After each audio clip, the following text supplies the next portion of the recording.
Welcome to another amateur model build. As you can see, I am doing an X-Wing fighter. Well, it's not exactly sure. It's supposed to be Luke Skywalker's X-Wing fighter, but let's just be honest here. The continuity of Star Wars was completely subjective.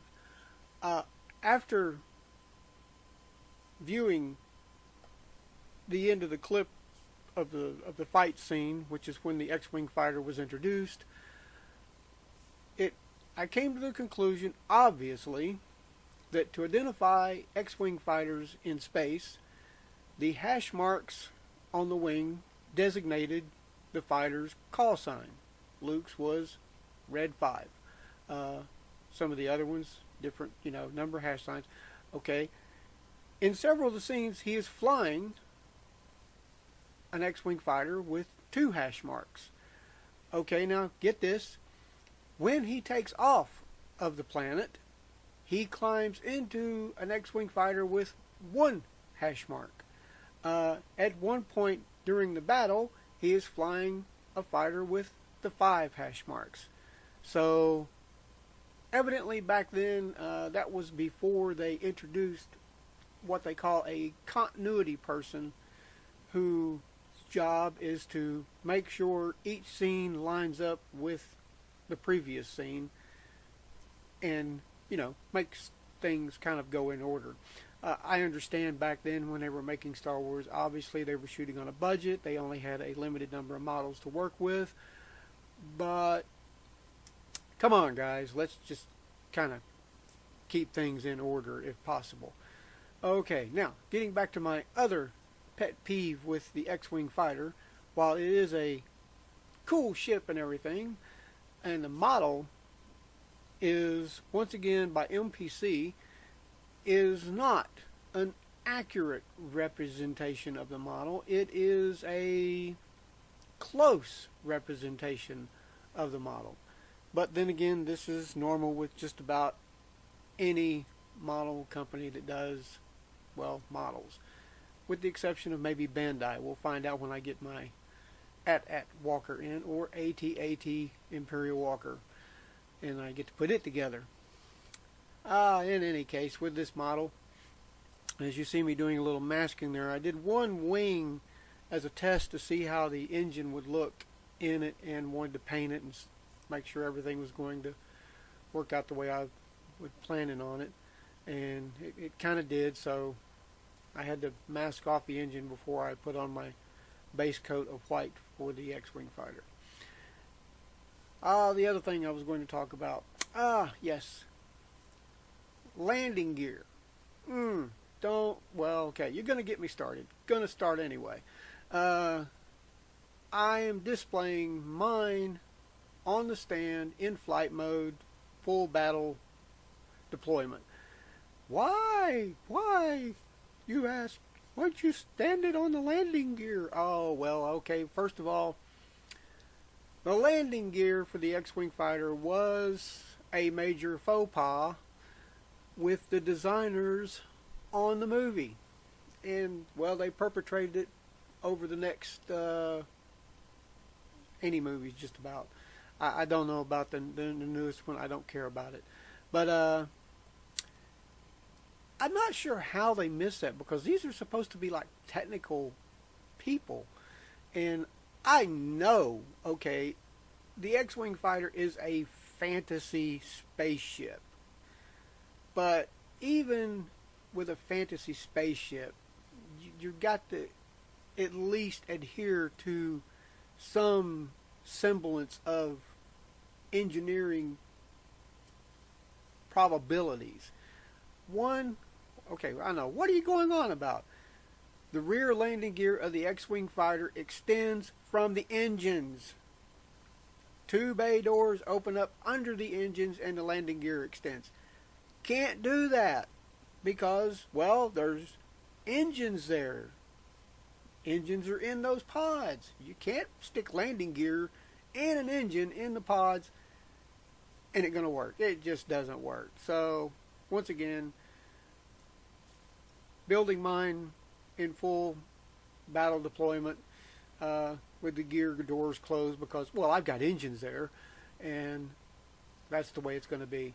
I had considered fixing this with a custom build on the sides of the fuselage for the landing gear to deploy out of. But oh, good Lord.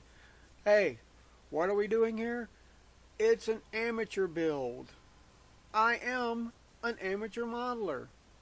I have done some customizing stuff, but not a great degree. Now, I'm sure somebody out there has done this, has fixed this problem.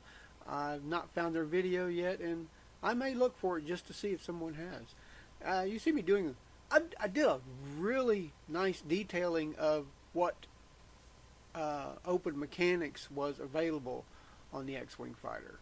I painted it up really cool and just detailed the crap out of it because, well, one thing I can do is I can do some decent painting. And I'm sorry if someone, stumbled into this video thinking they're going to actually see a tutorial on how to build the X-Wing fighter. Oh, well, that would be like a majorly long video because this was like a 4 or 5 day build because this is, it's a decent sized model. It really is. And if you put some effort into it, like you see me doing there with the detailing on the strip behind R2, you can make it look nice. Now, I went into full battle mode with this one. This is basically my version of the X-Wing fighter after the Battle of the Death Star. One of the surviving ones. I think there were 3 or 4. But, yes, oh man, I almost got a little bit too heavy-handed with it. When I get into battle moding a vehicle, I get just semi-carried away. Oh yes, my cockpit. Yes, I'm doing the cockpit there, detailing the inside of that. Just tiny crap to do.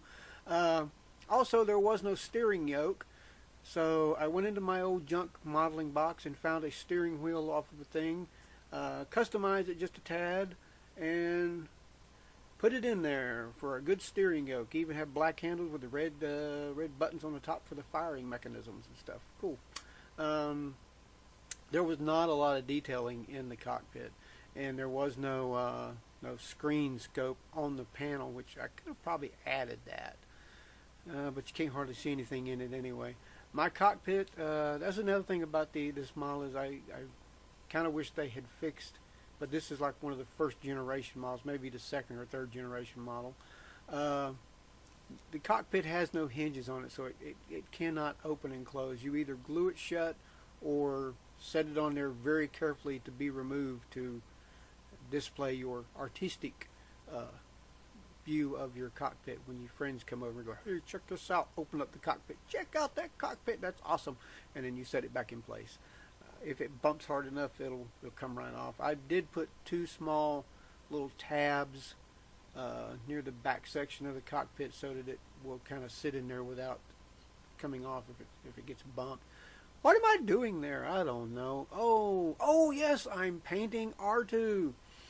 R2 was not too awfully detailed, but with a good sharp brush and some eyeballing, I was able to paint up the little droid and get him at least nice, cool looking. So yes, this is basically Luke's Skywalker's X-Wing fighter because it's got R2-D2 in it.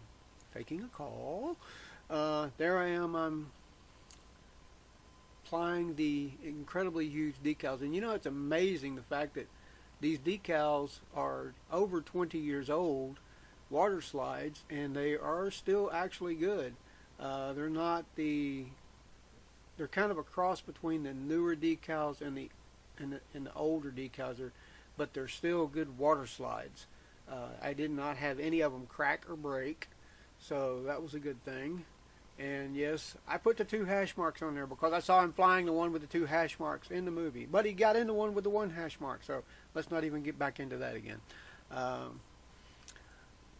Also, the other thing was the X-Wing fighter had markings on the cowlings, and this particular set of decals does not come with those to put on the cowlings. If you want to put those on there, you got to paint them on. Did not want to paint them on. My hand's not steady enough for that. I'm old! Okay, so I salvaged the hash marks from other the decals and then put them on. For some reason, my bottom decals are angled. I'm not exactly sure why that occurred, but it's because there's actually an angle cut to the decals. Oh, there we go. I'm getting ready to battle mode this bad boy. I had to fix my stand. My freaking stand broke whenever I was testing it. Put it in there and it snapped off. Fortunately, the piece that holds it on snapped off and fell to the outside for some reason. So I was able to glue it back in place and kind of repair it, and it actually still works. And there we go into full battle moding this sucker. And in case you're wondering how I battle moded mine with only 1 brush, that paper towel right there, yes, apply a little bit of paint to the paper towel and my cleaning solution over there, which is jet fuel. Yes, baby, pure grade jet fuel, otherwise known as high grade kerosene. Dip that paper towel into the kerosene there with the paper towel and smudge it really good. Now I'm at the end of it, so coming up on pictures. I took pictures of it while it was still brand new. There you go, all pretty and everything, nice and clean. Oh yes, I almost didn't want to battle mode it just because it still looked really cool, nice lines and everything on it. And no, I'm not going to rebuild another one clean because wow, this one was just a pain to do already.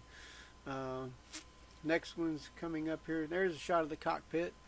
As you can see, my steering yoke in there. And coming up on there, my battle pictures. Had to get those in there. So hey, I hope you enjoyed this somewhat lengthy time-lapse video because this was a big build. And thanks for watching.